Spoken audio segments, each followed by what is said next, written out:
हरि लाल की जय हो। कृष्णाय वासुदेवाय हरये परमात्मने प्रणतक्लेशनाशाय गोविन्दाय नमो नमः। ईश्वरो गुरुरात्मेति मूर्तिभेदविभागिने व्योमवद्व्याप्तदेहाय दक्षिणामूर्तये नमः।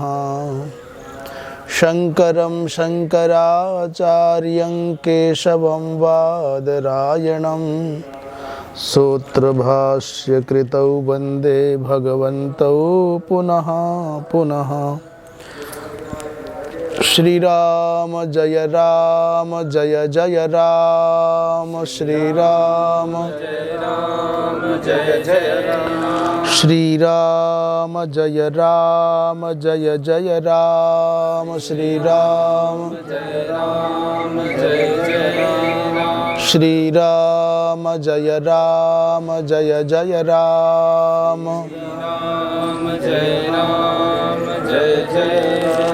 धर्म की अधर्म का प्राणियों में विश्व का गोहत्या गौ माता की परम पूज्य धर्म सम्राट स्वामी श्री करपात्री जी महाराज की परम पूज्य सद्गुरुदेव भगवान की पूज्य श्री अखिलानंद जी महाराज की हर हर महादेव। समादरणीय भगवद गीता स्वाध्याय रस रसिक सुभद्रजन, भगवत कृपा से हमारा आपका स्वाध्याय सत्र भगवद गीता के 17वें अध्याय के 7वें श्लोक पर चल रहा है। भगवान कृष्ण अर्जुन को निमित्त बना करके आपके हमारे सबके कल्याण के लिए एक उत्तम सुगम जीवन पद्धति का उपदेश कर रहे हैं। व्यक्ति को कैसे जीना चाहिए, उसके क्रियाकलापों से पता चल जाता है ये व्यक्ति सात्विक है, ये रजोगुणी है, अथवा तामसिक है, तमोगुणी है। उसकी श्रद्धा सात्विक श्रद्धा है, रजोगुणी श्रद्धा है कि तमोगुणी श्रद्धा है।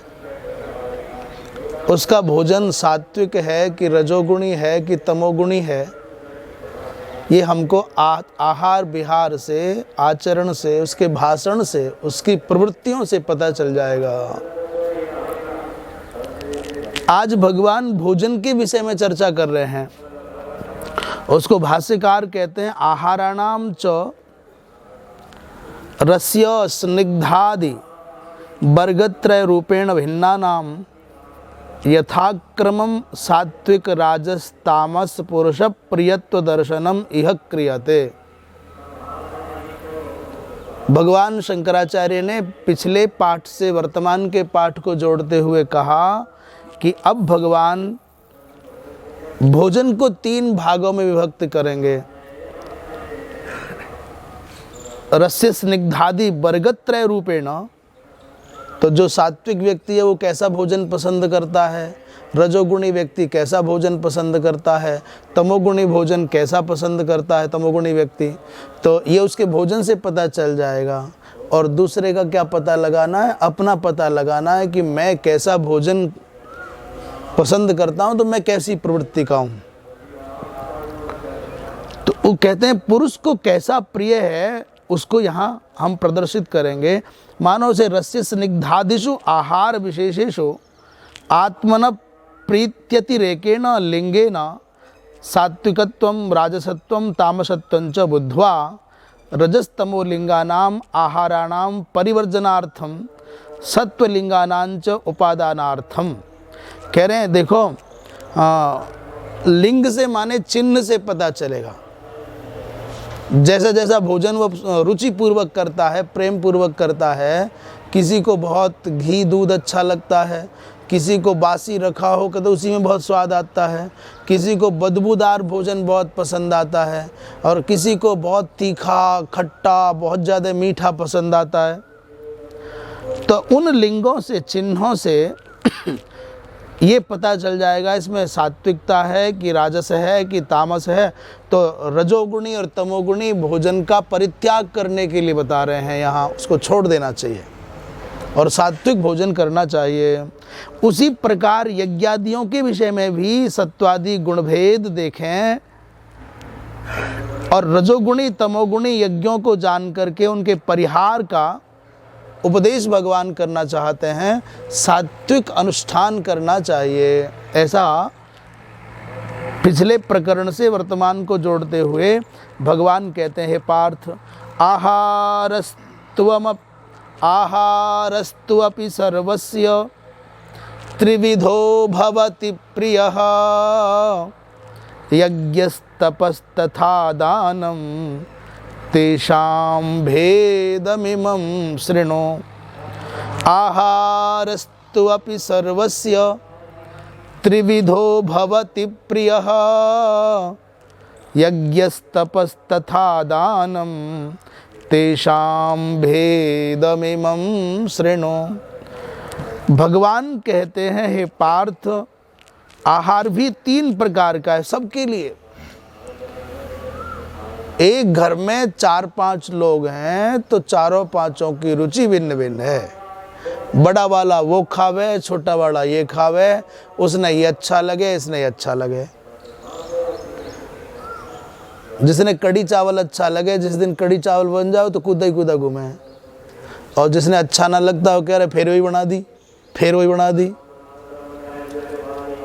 बिहार के लोग, या मैंने हम बिहार क्यों कहें, जहाँ चावल को बहुत प्रेम से खाया जाता है, वहाँ के व्यक्ति को यदि चावल ना मिले फिर 56 व्यंजन आप रख दो तो वो खुश नहीं हो सकता, कह रहे चावल तो बने ही नहीं। और जहाँ रोटी खाई जाती है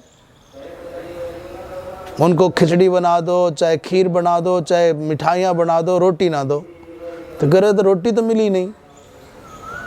ये 50 तरह के व्यंजन से क्या फायदा, रोटी तो मिली ना। जिसको जैसे भोजन में रस आता है उसको दूसरा नहीं भाता। तो 3 प्रकार का भोजन होता है, ऐसा पहली पंक्ति में कह रहे हैं। फिर कहते हैं यज्ञ भी 3 प्रकार का है, तपस्या भी 3 प्रकार की है, और दान भी 3 प्रकार का है। इति भेद मिमम शृणु, भगवान कहते हैं उनके तीनों भेदों का अब हम उल्लेख करेंगे, आप सुनना। भाष्यकार कह रहे हैं आहारः, आहार शब्द का अर्थ अभी यहाँ भोजन विषय की है, परंतु आहार शब्द का अर्थ बहुत व्यापक है। आंख भी आहार करती है, रूप का आहार करती है। आह्रियते इति आहारः, जिसको ग्रहण किया जाए, से आह्रियते इति आहार माने अन्नम, उसको खाया जाता है, ग्रहण किया जाता है। ऐसे आँख से क्या ग्रहण किया जाता है, हम बताते हैं काला है या गोरा है, सुंदर है या सुंदर है, आँख तुरंत बता, ये भी भोजन कर रही है आँख भी। यही मत समझना कि मुंह से ही भोजन जाता है, आँखों का जो भोजन है ज़्यादा खतरनाक है। ये कान भी भोजन करते हैं, क्या सुनना चाहिए क्या नहीं सुनना चाहिए इस पर ध्यान रखा जाए। ये नाक भी भोजन करती है सुगंध और दुर्गंध का। हमारी त्वचा भी भोजन करती है, हमारे रोम रोम भोजन करते हैं। इसलिए आजकल डर के मारे कह रहे हैं नाक पर मास्क लगाओ। बोल रहे नहीं बोल रहे हैं, तुम थोड़े पास बैठे हो दूर हट जाओ, 1-1.5 गज की दूरी बनाओ। बोली वृंदावन बिहारी लाल की। तो कहते हैं आजकल दूरी बनाओ, छूना भी नहीं, शरीर से टच हो गया। और भी गजब हो रहा है, कभी कभी तो व्यक्ति आ रहा है ना मिलने, वो पूरा का पूरा प्लास्टिक का जैसा किट पहन के आ रहा है, कपड़े नए पहन के आ रहा है, क्यों बोले छू ना जाऊं किसी से। ये कोरोना के समय में एक बात तो गजब है, हिंसा तो बहुत है, मृत्यु तो बहुत है, ये चारों ओर से समाचार आते हैं, आज वो गए, आज वो गए, आज वो गए। पर जो थोड़े दिन पहले तक दुनिया भर में उत्पात करते थे, महात्मा गांधी जी से लेकर के राजनीति में खड़े होने वाले लोग, वोटों से प्रेम करने वाले, तमाम उत्पात कर, छुआछूत मिटाओ, छुआछूत मिटाओ, और अब उनसे कहो कि लिपट जाओ, करो प्रेम। जिसने कोरोना हो गया है, वो तुम्हारा बेटा हो, बाप हो, भाई हो, लिपट जा, कर प्रेम। बोले ना ना छूता भाई, छू ना, छूइए ना। अब क्या हो गया छुआछूत भाई जी? शास्त्र के अनुशासन में कोई कहता भाई छुओ मत, एक दूसरे को दूर से कर लो। भोजन करो तो अलग अलग बैठ के करो, अलग अलग आसन होना चाहिए। अब जरा कोई कोरोना के टाइम में वो बफर सिस्टम करके दिखाए, भागते भागते दौड़ते कौआओं की तरह से चोंच भरते जाओ, झूठे हाथ, थाली पकड़ रखा है, खा रहा है और उसमें से भर लिया, ले भाई आप भी झूठा, थाली भी झूठी और सारे भोजन को झूठा कर दिया। आज करके दिखाओ। आज पता क्या कहते हैं? नहीं मैं घर से खा के आया हूँ। अभी नहीं महाराज, गजब बात ये होगी, हरिद्वार में लंगर लगा रखे लोगों ने, भोजन बना बना के, खाने वाला ना मिला। कितना भी आग्रह करो भाई जी थोड़ी चाय पी लो, ना जी आ गए, दूर से आए, दूर से मिले और दूर दर्शन हो गए, चल पड़े। शास्त्रों की दृष्टि से, शास्त्रों के आलोक में, शास्त्रों के अनुशासन में, शास्त्राज्ञा का पालन करने के लिए महापुरुष महात्मा कहते थे, हाथ ऐसे साफ करो, मुंह ऐसे साफ करो, एक दूसरे से दूरी बना करके रहो, भोजन के समय आसन भिन्न हो, बैठ करके भोजन करो, और एक दूसरे से छूना ऊना नहीं। तो लोग छुआछूत का आरोप लगाते थे, स्पृश्यास्पृश्य का आरोप लगाते थे, कहते थे तो भयंकर समाज को विघटन के रास्ते पर ले जाने वाले हैं। आज जान बचाने के लिए आदमी, पति पत्नी भी साथ बैठने को तैयार नहीं है। मुंह ढक करके रहना चाहिए, नहीं ढक पाते थे तो पुराने लोग बात करते समय अपने बड़ों से ऐसे कर लेते थे, हमारे मुंह की कुछ गंदगी, थूक आदि निकले तो वो दूसरे तक ना जाए। आज देखिए, एक प्रकार से मनुष्य को कैसे जीना चाहिए ये अनुशासन सिखाने के लिए मानो कोरोना आ गया है। आज तो होटलों में जाके भोजन करने वाले आपको कहाँ मिलेंगे?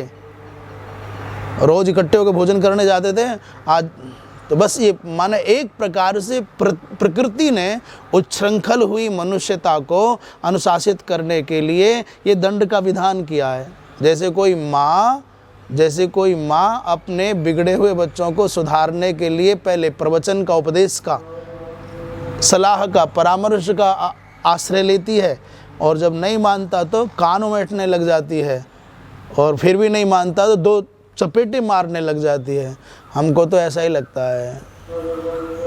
बेतहाशा पेड़ काटने वाली मानव जाति विकास के नाम पर जो प्रकृति का दोहन करती थी, पानी के स्रोतों का विनाश करती थी, जो पर्वतों को कूट कूट करके, काट काट करके, पीस पीस करके उनकी छाती पर सड़क बनाना चाहती है, जो मनुष्य जाति वनों को उजाड़ करके भवन बनाना चाहती है, जो मनुष्य जाति पेड़ को काट करके घर बनाना चाहती है, उस मनुष्य जाति को अनुशासित करने के लिए प्रकृति ने करवट ली है।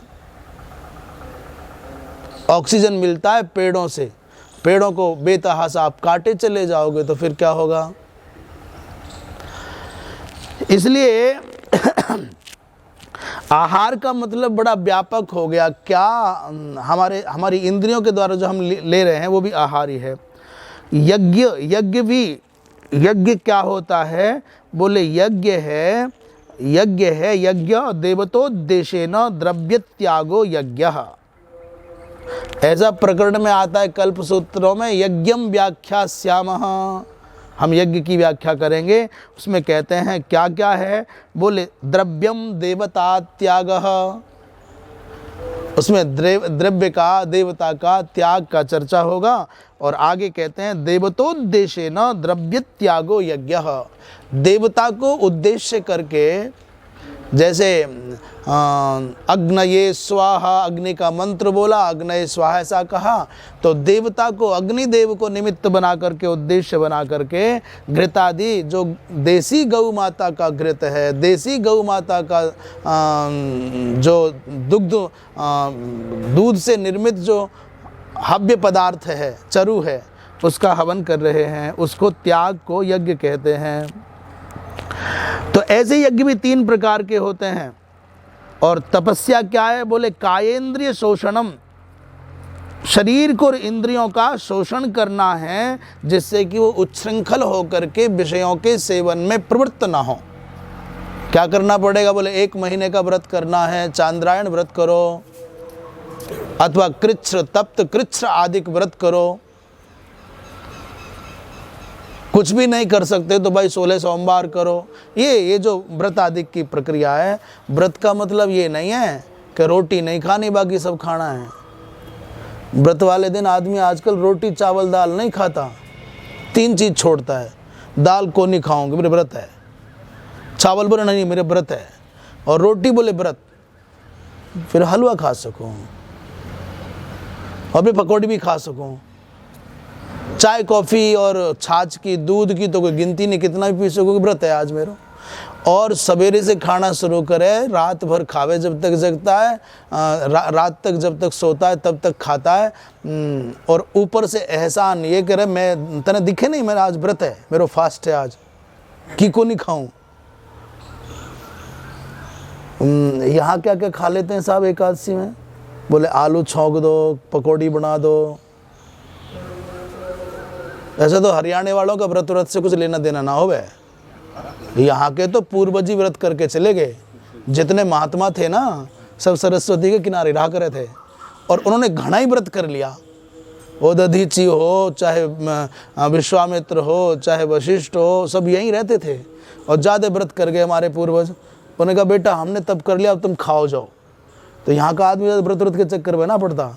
बोला भला सीधा साधा आदमी है, भाई हम तो राम का नाम लिबा लो, हमने व्रत ना सुहावे। फिर भी रहते, एकादशी तो रहते होंगे कुछ तो, हाँ रहते होंगे भाई। भला हो इन महात्माओं का, इन्होंने बहुत अच्छे संस्कार दिए हरियाणा को। तो दान भी 3 प्रकार का है साहब, ये चर्चा आगे आएगी। ये सात्विक दान है जो दे और जिसको दे रहा है उसको भी पता ना चले। मोटी बात बताऊं, सीधी सी, उसके मन में आया मुझे कुछ करना है, मुझे कुछ देना, चुपचाप रख गया, इसे भी ना मालूम और तीसरे को भी ना मालूम। एक वो है महाराज जी आप चिंता ना करो ना, मैं हूं। और सुनो भाई, तीसरा वो है कि देवे ना, गावे करे इतना सा और गावे इतना। तो ये सात्विक दानी है कि रजोगुणी दानी है कि तमोगुणी दानी, ये चर्चा आगे आएगी प्रकरण से। कहते हैं इनके भेद सुनो। ऐसा आहारः तु अपि, अच्छा दान किसे कहते हैं? बोले परस्वत्वापत्ति फलकः, अर्थात जो मेरे पास धन था उसको दूसरे को दे देना। मेरे पास जो अन्न था अब तक मेरा था, मैंने देखा भाई इनको देने से मुझको इसका अधिक लाभ होगा तो मैंने उनको दे दिया। दूसरा कहते हैं स्वस्वत्व त्यागः, अपने स्वत्व का परित्याग करना ही दान है। अभी मेरी गाय थी, मेरे पास गाय है, बहुत अच्छी है महाराज, मैंने आपको दे दी। इसके भी लक्षण, इसका विचार आगे करेंगे। परम पूज्य बहुत उच्च कोटि के महात्मा महाराज श्री अखिलानंद जी के गुरु जी माने जगत गुरु जी माधवाश्रम जी महाराज, और उनके गुरु जी इनके दादा गुरु जी परम पूज्य धर्मावतार ज्योतिष पीठाधीश्वर जगत गुरु शंकराचार्य पूज्य श्री कृष्ण बोधाश्रम जी महाराज दिल्ली धर्म संघ में रहा करे थे। बहुत उच्च कोटि के महात्मा भाई, ऐसे अद्भुत महात्मा कि उन दिनों कहीं कोई पूछता था महाराज जो महात्माओं के लक्षण हैं वो किसी महात्मा में घटते भी हैं कि नहीं घटते?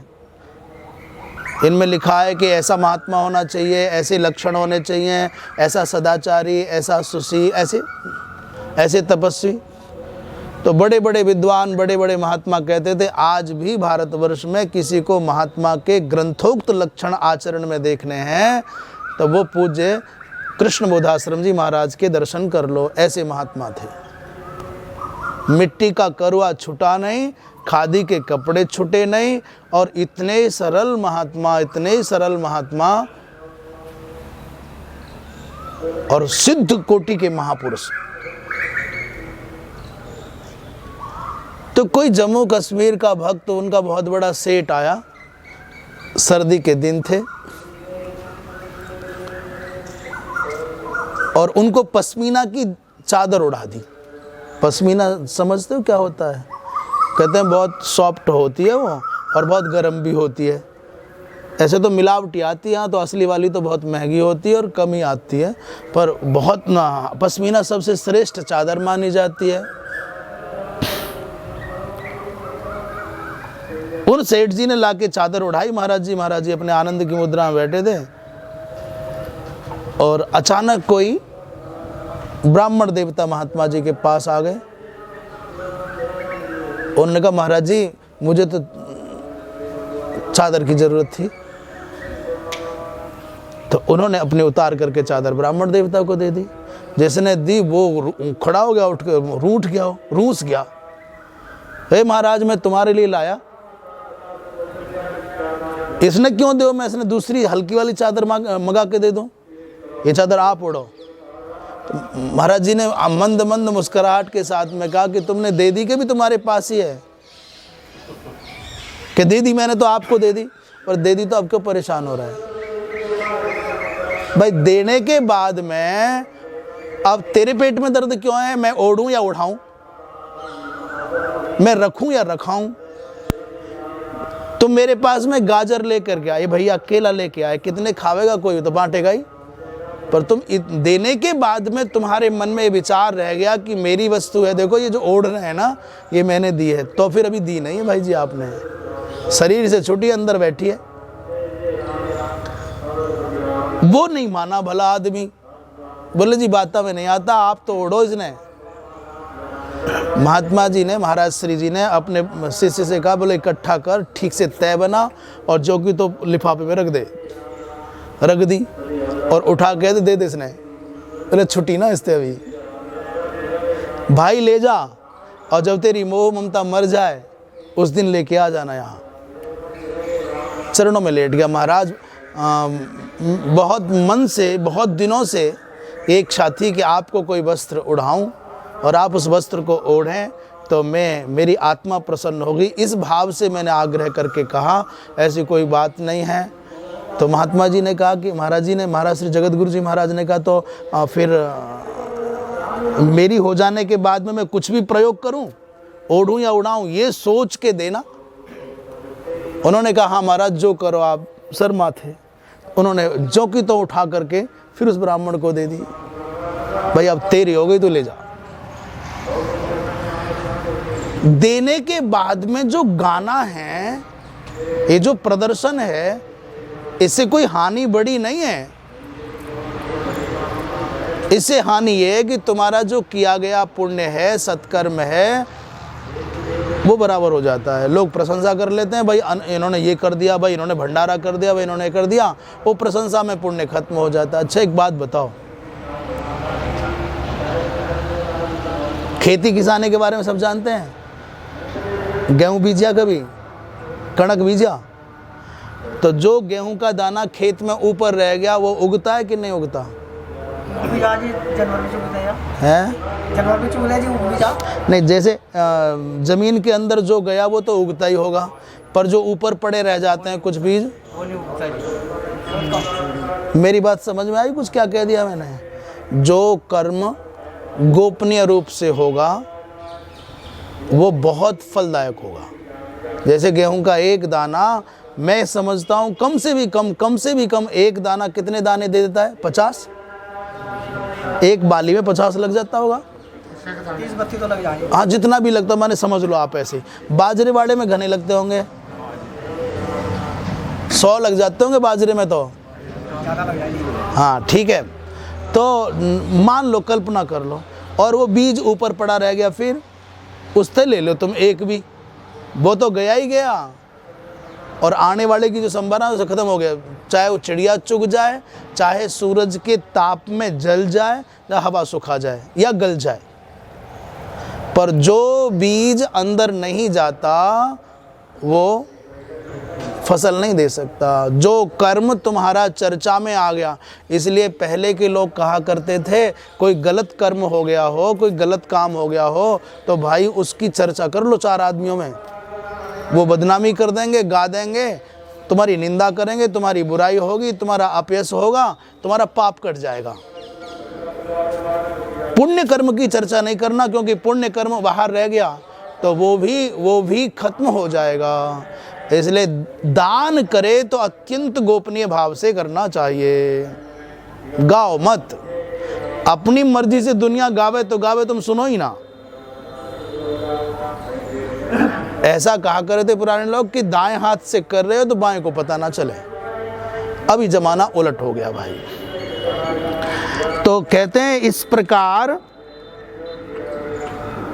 आहार सबका 3 प्रकार का होता है, ऐसे यज्ञ भी 3 प्रकार का, तपस्या भी 3 प्रकार के, और दान भी 3 प्रकार के होते हैं।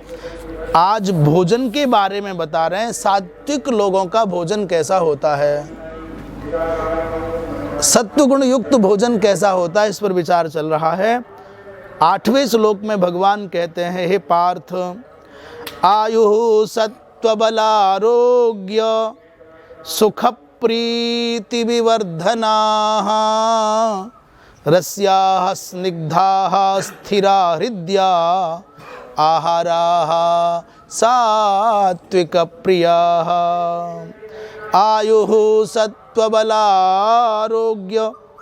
सुख प्रीति विवर्धनाः रस्याः स्निग्धाः स्थिरा हृदया आहारा सात्विक प्रियाः। भगवान कहते हैं जिस भोजन के करने से आयु बढ़ती हो, आयु का मतलब जीवन बढ़ता हो, जीवनम, और सत्व माने, सत्व कहते हैं चित्त की स्थिरता को, उत्साह को। सत्व कहते हैं, एक आदमी होता है जो थोड़ा सा दुख आया तुरंत कांप गया, हिल गया, रे मैं मर गया, रे बचाओ रे। एक आदमी होता है बड़े से बड़ी विपत्ति आ जाए शांत बैठा रहता है। तो कहते हैं ना भाई इसमें सत्व है।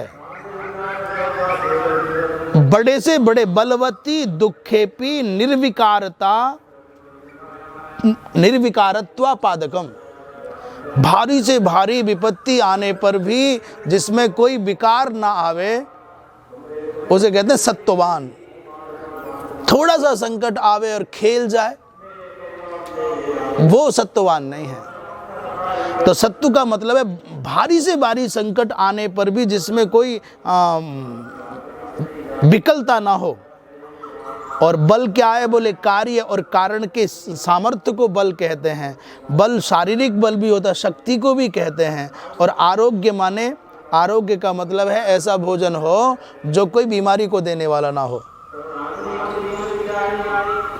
और सुख का तात्पर्य, आरोग्य माने रोग राहित्य, और सुख माने चित्त की प्रसन्नता।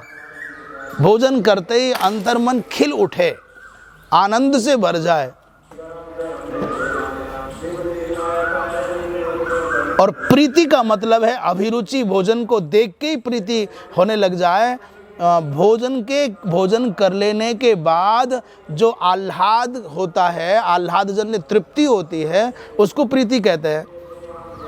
इन सब को बढ़ाने वाला भोजन होना चाहिए। कैसा भोजन होना चाहिए? जिससे आयु वृद्धि हो, सत्व की वृद्धि हो, बल की वृद्धि हो, आरोग्य की वृद्धि हो, सुख प्रीति की वृद्धि होती हो।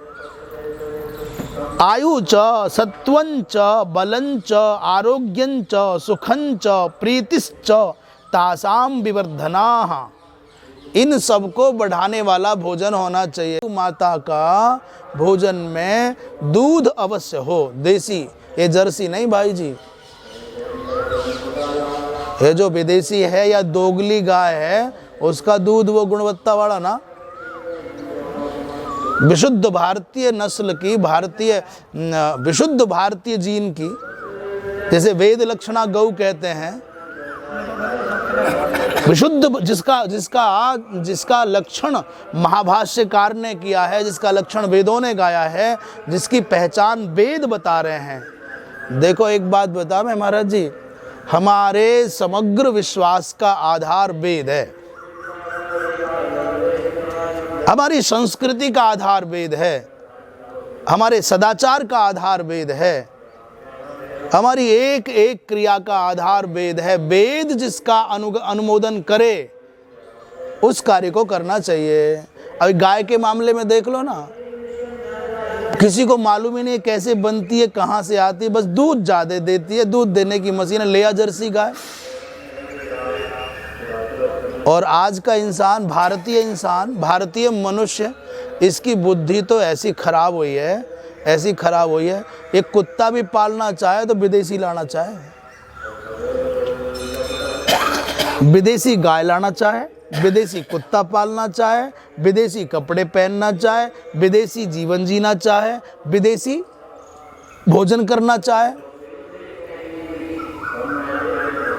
ये तो भारत में जन्म लेकर के भारतीय होने में भी, भारतीय कहलाने में भी अपने आप को ग्लानि का अनुभव कर रहा है।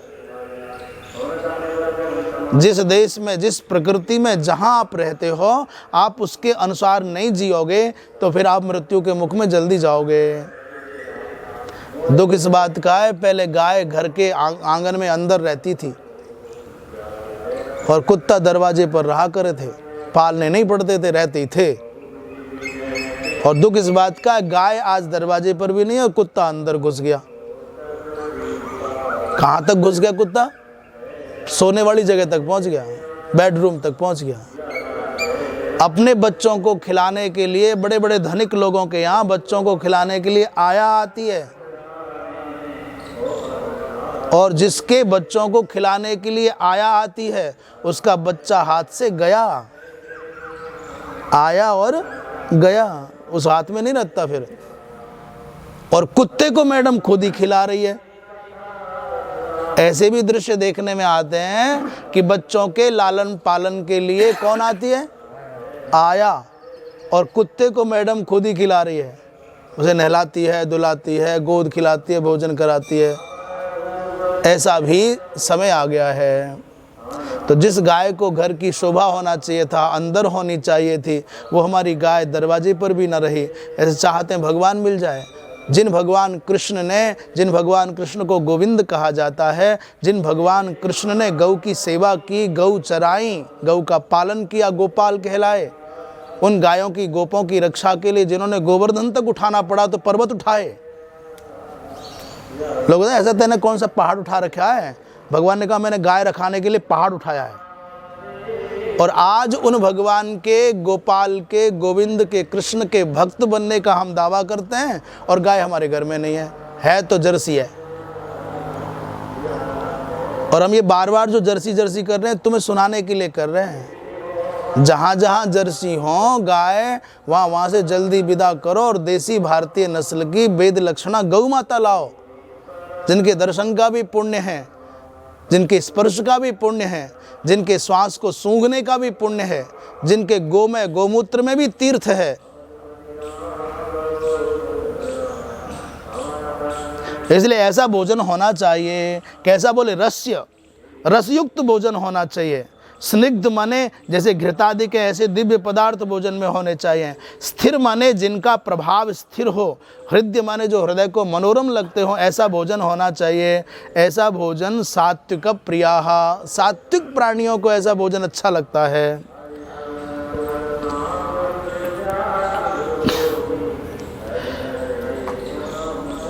भाष्यकार कह रहे हैं आयु च सत्वं च, ये हो गया। आयु सत्व बलारोग्य सुख प्रीतिर विवर्धना, ये रसयुक्त भोजन होना चाहिए। सरस, ऐसे ना सूखा सूखा रूखा रूखा। स्निग्ध माने स्नेह वाला, घृतादिक से युक्त। घृत माने बाजार का घी नहीं भाई जी, घी का मतलब ये डालडा डाल लिया या रिफाइंड डाल लिया ऐसा वाला नहीं। कई बार तो भोजन बनता तैरता रहता है, ऊपर ही ऊपर हो, इतना तेल वेल डाल देते हैं, वो वाला नहीं, गाय के घी की बात है। और चिरकाल तक शरीर को जो पोषण दे, जो हृदय को दृष्टि मात्र से प्रसन्नता दे, हृदय प्रिय, ऐसा आहार होना चाहिए। अगला, अच्छा समय क्या हुआ है भैया जी अभी? बोली वृंदावन बिहारी लाल की 5:30 हो गए। तो जो रजोगुणी भोजन कैसा होता है ये बात, और तमोगुणी भोजन कैसा होता है ये बात कल बताएंगे। रोटी की बात अब, आज समय पूरा हो गया, कल बताएंगे भैया जी। बोली वृंदावन बिहारी लाल की।